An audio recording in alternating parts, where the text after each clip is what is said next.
Hi, welcome to my tube.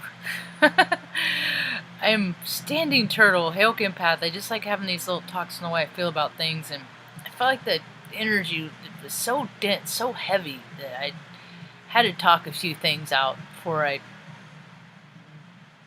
wound down for the evening.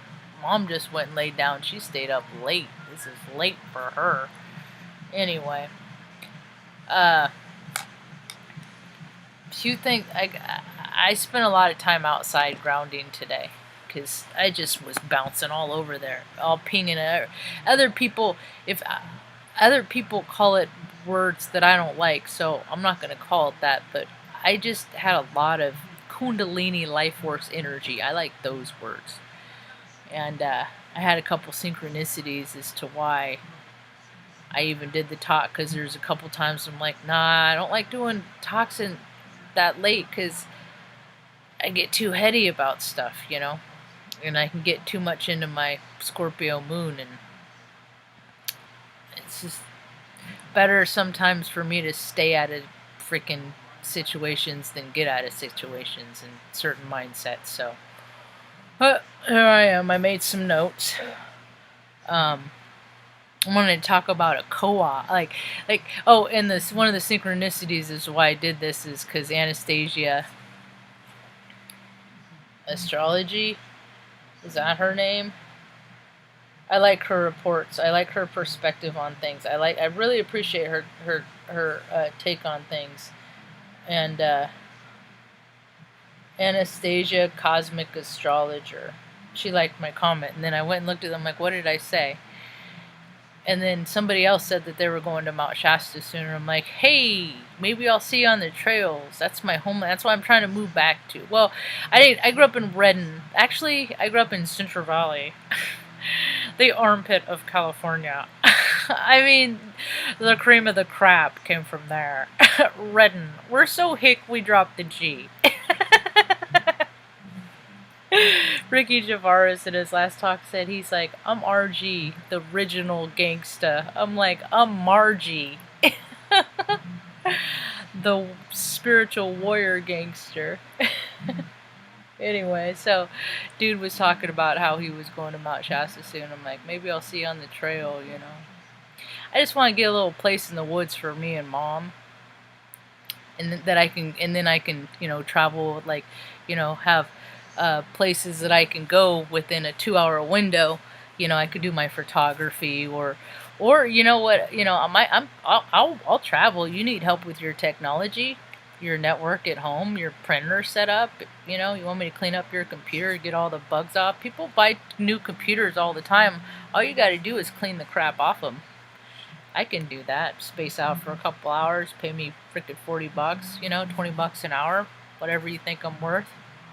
I got freaking a life full of experience. I was like, Mom, what other services do I have to offer? I got snack knacks. Wouldn't that be cool for people to meet at like different locations in Northern California and Redding? Because all my food is full of people with their freaking wonderful abilities of the freaking foods that they put together. I know there's so much good food in the Northern California. Hey!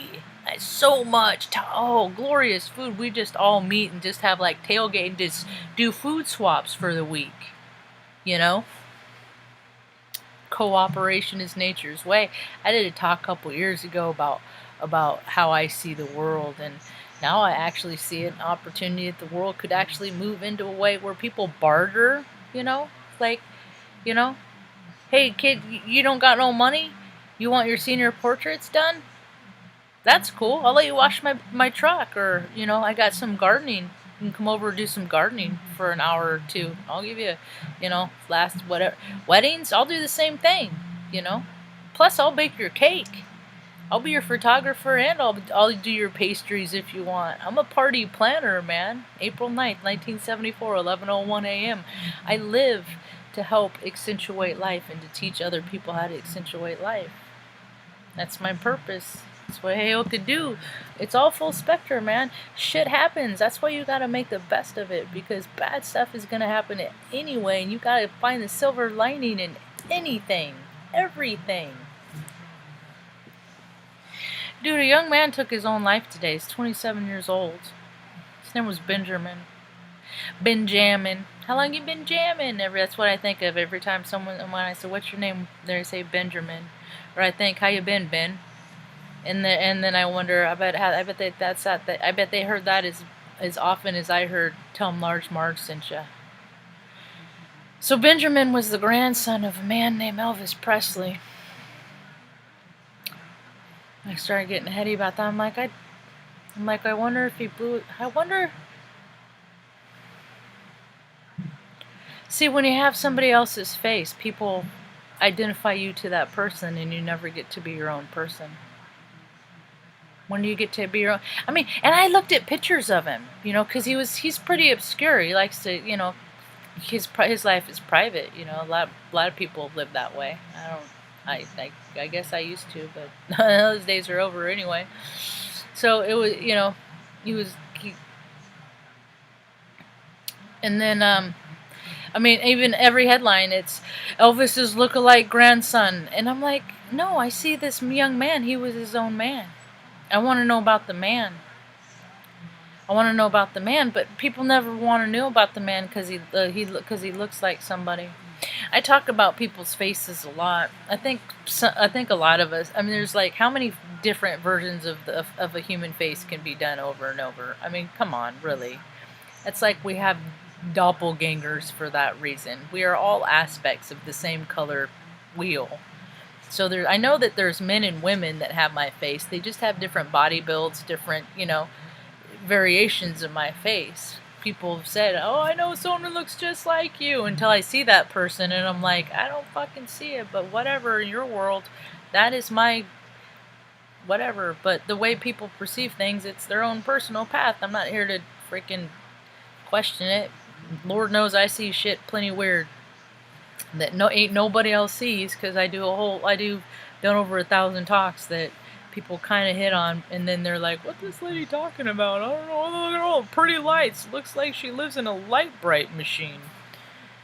Anyway, so he took his life, and it tripped me out because the first picture I looked at, he looked just like a young man I used to know named Kayam. Talented. Kayam still is, I just don't know him anymore. I think he's still talented. I don't think all that talent just gets poured out. Musician, dummy, head torpedo.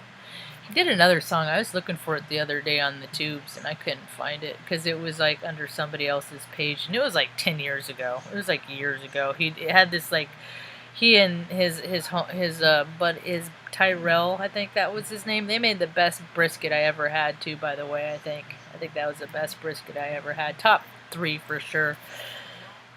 For a graduation party that I threw. Pulled that one off pretty good. That was it. That was a nice time. Good venue, everything. His mom had graduated from grad school at Ashland University in fucking Podunk, Iowa. I actually went to the campus one time. That's a freaking hell ride. Across Iowa to the border of, oh dear God, what people do for love, right? Their idea of it went out for it was like one of those honorary thing. Like, we drove freaking 12 hours round trip for like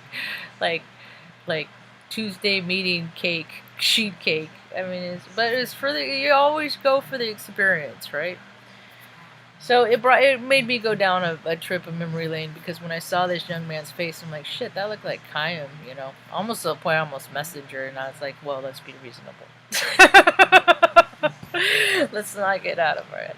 Do you like what I'm wearing the T-shirt? It's so funny. Speaking of Shannon, I'm wearing the T-shirt. It says, "Lord, help me be the person my dog." That think I am. I had an old sergeant when I was in the Air Force that saw a bumper sticker and got it for me.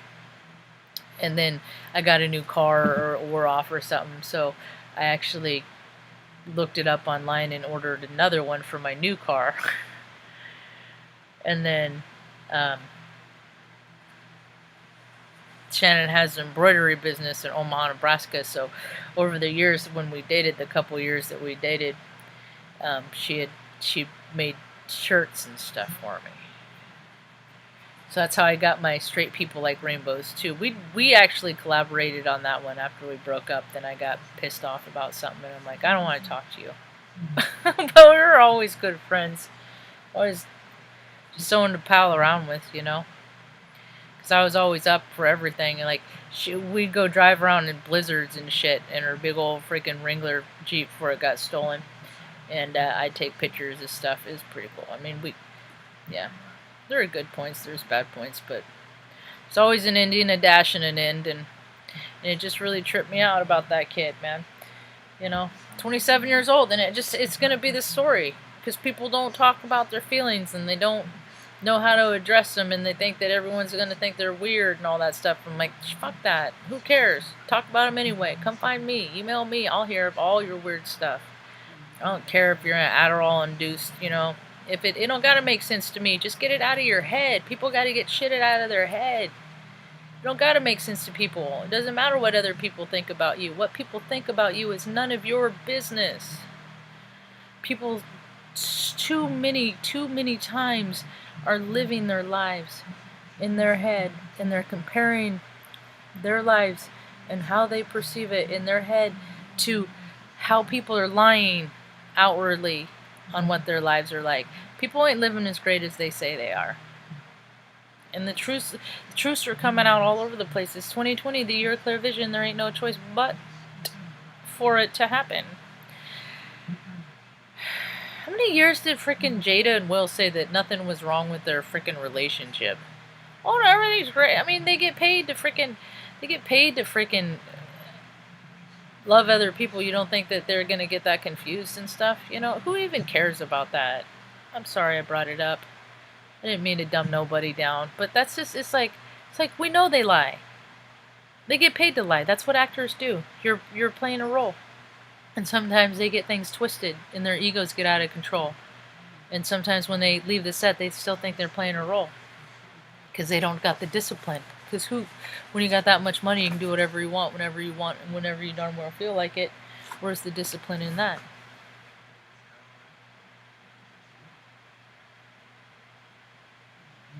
What else? Oh.